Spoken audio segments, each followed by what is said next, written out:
আমরা শফিকে দরবার শরীফে যখন যাই, আমরা চেষ্টা করি আমাদের হুজুর কেবলা আলম থেকে আমরা শিখার চেষ্টা করি না? কথা বলেন, চেষ্টা করি না? করি। তিনি কিভাবে হাঁটেন, জমিনের মধ্যে তিনি আস্তে আস্তে করে কদম দিয়ে দিয়ে হাঁটেন। শরীয়তের ফয়সালাও এটা। আল্লাহ পাক সুবহানাহু ওয়া তাআলা কালামে কাদিমের মধ্যে বলেছেন, লা তামশি ফিল আরদি মারহা, তোমরা জমিনের মধ্যে দরপর ভাবে চলাফেরা করবে না, দপ দপ দপ করে হাঁটবে না। হাঁটার একটা আদব আছে, হাঁটার একটা কি আছে? আদব আছে। আমার রাসূল পাক জমিনের উপর হাঁটতেন আস্তে আস্তে, ধীরে ধীরে ধীরে ধীরে হাঁটার আদব আছে। আমার মুর্শিদে করিম হুজুর কেবলায়ে আলমও হাঁটেন আমার রাসূল পাকের সুন্নত তরিকা মতে। কথা বলেন ঠিক কিনা?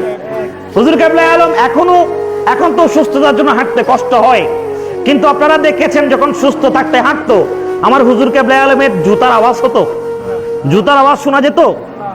জুতার আওয়াজ কখনো শোনা যাইতো না। এটা হচ্ছে হাঁটার আদব। এটা কি হাঁটার আদব?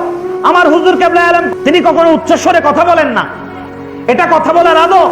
আমার হুজুর কেবলায়ে আলম হাসার সময় তিনি কখনো চিৎকার করে চিল্লিয়ে চিল্লিয়ে হাসেন না, তিনি তাবাসসুম মুচকি হাসেন। এটা হাসির আদব। সুবহানাল্লাহ বলেন। এটা কিসের আদব? এটা হাসির আদব।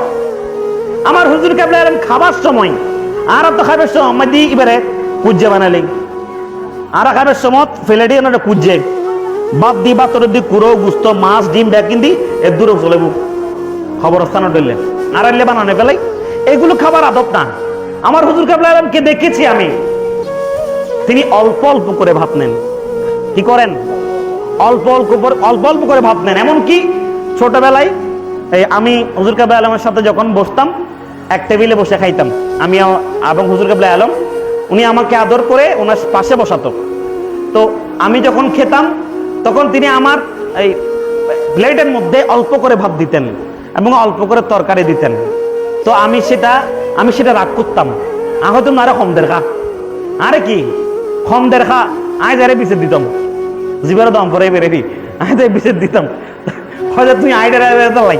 আবার এগুলা খাইলে আবার দিত, এগুলা খাইলে আবার দিত। তো আমি ছোটবেলায় বুঝতাম না।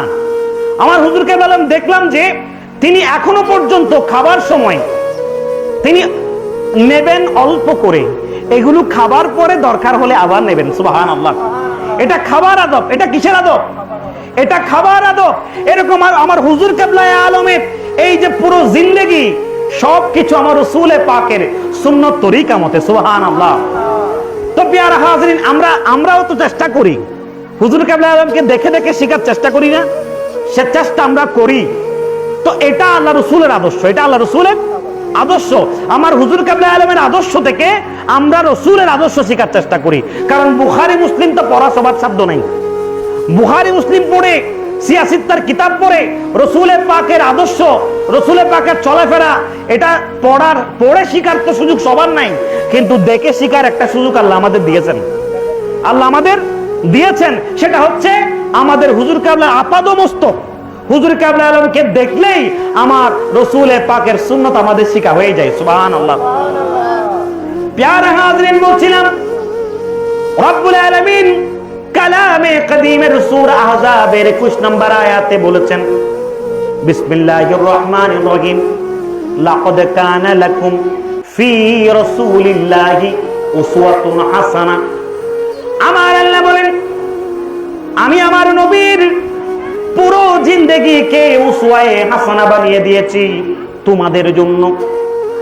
হে আমার বান্দারা, তোমরা যদি আদর্শ চাও, তোমরা যদি উত্তম চরিত্র চাও, তোমরা যদি কাউকে অনুসরণ করো, তবে তোমরা আমার নবীকে অনুসরণ করলে তোমাদের জীবনের সমস্ত সমস্যার সমাধান হয়ে যাবে। সুবহানাল্লাহ।